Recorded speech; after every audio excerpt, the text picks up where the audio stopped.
자, 이제 스케치 2-1번을 해보도록 하겠습니다. 2-1번. 자, 기존에 있던 스케치는 드래그해서 딜리트 키 눌러서 지우면 되고요. 그 다음에 2-1번을 할 건데요. 2-1번은 처음에 모양이 비슷하게 수평, 수직, 수평, 수직, 수평 이렇게 해가지고 모양을 만들도록 하겠습니다. 프로파일을 이용해가지고요. 자, 여기서부터 시작을 할게요. 자, 수직. 자, 이 상태에서가 됐을 때, 색깔이 이렇게 됐을 때, 하면은 바로 수직이 되고 V라고 표시가 될 거예요. 자, 옆으로 놔뒀을 때는 이렇게 색깔이 변했을 때는 H, 수평 형태가 됩니다. 호리젠탈 수평입니다. 자, 그 다음 수직, 수평, 수직, 수평.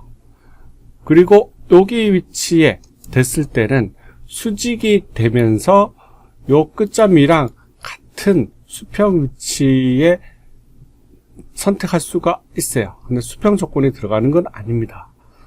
자, 이렇게 해서 클릭해도 되고요. 자, 저는 일부러 벗어나게 하겠습니다. 수직, 그 다음에 콘시던스 이렇게 했어요. 자, 이렇게 된 상태에서 요거 원래는 수평 상태가 돼야 됩니다. 콘스트레인을 이용해서 이 선을 선택하고 오른쪽 버튼 호리젠탈 하면 수평 상태가 됐죠. 자, 이렇게 해가지고 할 수가 있습니다. 혹시나 선이 대각선 형태로 자기가 수평 또는 수직 형태로 되지 않았다고 하면은 이 방법을 쓰면 되고요. 자, 그 다음 구속 조건이 어떻게 되냐면은 이 두 선이 H축을 기점으로 대칭.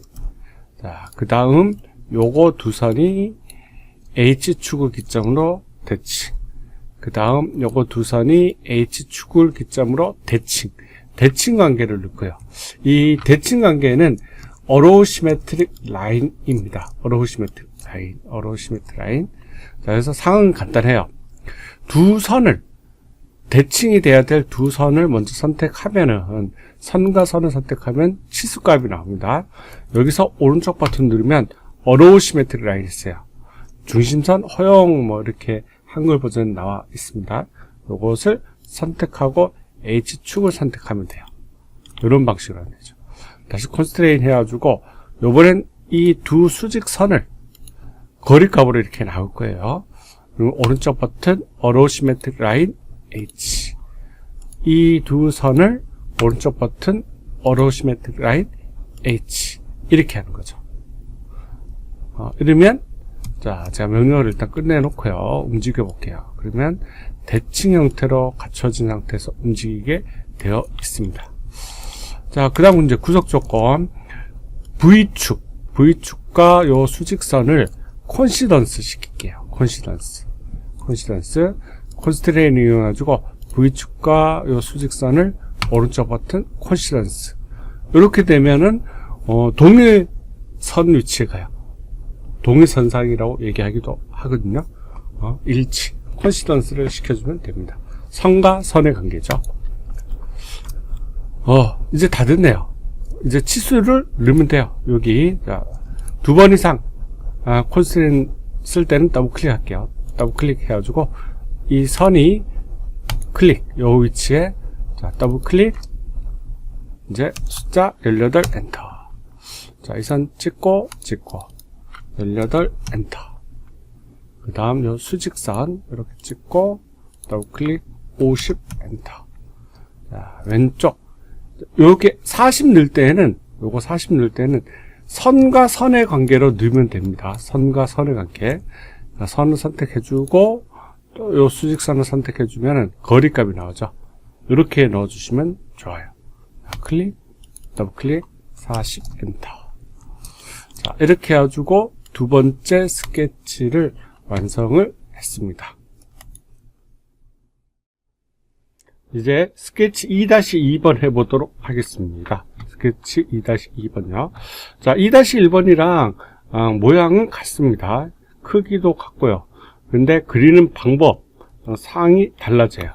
자, 기존에 있던 스케치는 일단 지워 놓도록 하겠습니다. 지워 놓고 자, 2-2번 같은 경우에는 대략적인 시나리오가 이렇게 돼요.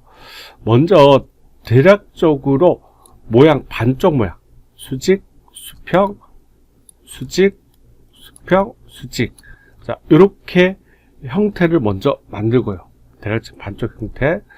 자, 그 다음에 H축을 기점으로 위쪽에 요 세 개의 선을 H축을 기점으로 대칭을 시킨 거죠.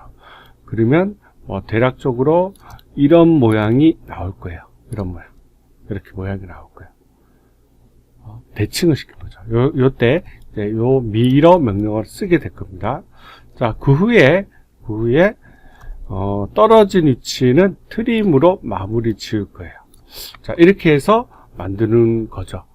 그러니까 우리가 이제 그림을 그릴 때 앞에 2-1번 같은 경우에는, 자, 2-1번 같은 경우는 형태를 다 그려놓고 대칭 관계를 준 겁니다.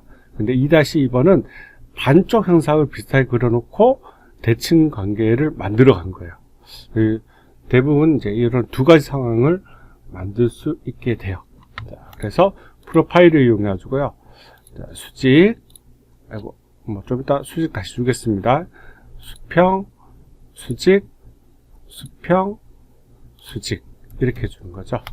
자, 콘스트레인 이용해가지고, 오른쪽 이 선은 오른쪽 버튼에서 버티칼. 이렇게 줬습니다. 자, 이렇게 준 상태에서, 자, 이 선을 조금 더 늘려놓도록 할게요. 이제, 요 세 개의 선을 미러를 시키도록 하겠습니다. 선택 방법은 한 개만 선택할 때는 그냥 선택하면 되는데요. 두 개 이상 선택할 때는 컨트롤 버튼 이용해서 추가로 선택하면 돼요. 또는 이런 상황에서는 드래그를 해서 선택할 수도 있습니다. 드래그입니다. 드래그. 저는 안전하게 항상 컨트롤 버튼을 많이 이용해요. 정확하게 원하는 타겟을 할 수가 있고, 그리고 양쪽에 이 두 선을 왜 안 하느냐면은 이 선까지 같이 하게 되면 겹칩니다. 겹치는 경우를 만들면 안 됩니다. 자, 그래서 겹치는 경우를 피하기 위해서 하는 거예요. 자, 일단 선택을 했어요. 오퍼레이션에 미러 명령어라고 있습니다. 미러 명령어 이용해가지고요. 먼저 선택하고 그 다음 명령어 실행하고 H축, 대칭축인 H축을 선택해 주면 돼요. 자, 그럼 이렇게 되죠. 이렇게 된 상태에서, 자, 왼쪽에 보면은, 공간이 떨어져 있습니다. 물론 이제 여러분들이 콘스트레인 이용해가지고요. 여기 끝점과 끝점, 콘시던스, 이렇게 해도 되지만요. 대부분 많이 쓰는 방법 중 하나가 미러 옆에 보면 트림이라고 있습니다. 이 트림 명령어를 이용해서 할 수가 있어요. 그래서 이 트림을 명령어에서 이용을 하는데, 자, 트림 명령어 실행하고 이 선을 자, 선택을 해서 쭉 내려가서 따라오죠. 자, 여기서 이제 여러분 조심해야 될 거, 정확하게 얘가 선택됐는지 바로 이 상황입니다. 이렇게 선택되는지 보고합니다. 더러 이런 곳에서 선택 안 되고 비슷하게 해서 끝내는 경우가 있어요. 그렇게 되면 안 돼요. 그래서 선택된 거 확인하고 클릭, 이렇게 하는 거죠. 자, 떨어지면 이런 경우 하면 되고요. 자, 그 다음에 이거 넘어섰습니다. 넘어섰을 때 트림을 할 경우에는, 자, 이 선과 요 선 안쪽에 남고자 하는 부위, 이건 없어지는 거죠. 그러면 안쪽에 남고자 하는 부위만 찍어주면 돼요. 그러니까 여기서부터 이렇게 만난다. 요것만 주의하시면 돼요. 그러면 트림은 이렇게 하면은 웬만해서는 큰 문제가 생기진 않습니다. 정확히 찍어진 건 확인하고요. 자, 요까지 하고 나면은 그 다음 2-1번과 같은 사항이에요. 자, 그래서 V축이랑 여기 수직선이랑 콘시던스 해주고요. 그 다음 요거 치수는 18, 그 다음에 요거 치수도 18, 그 다음 왼쪽 수직선은 50, 그 다음 전체 수평 치수는 40. 이렇게 만들어집니다. 자, 두 가지 상황을 다 연습을 많이 해 두셔야 합니다. 스케치 2-2번은 여기까지 하도록 하겠습니다.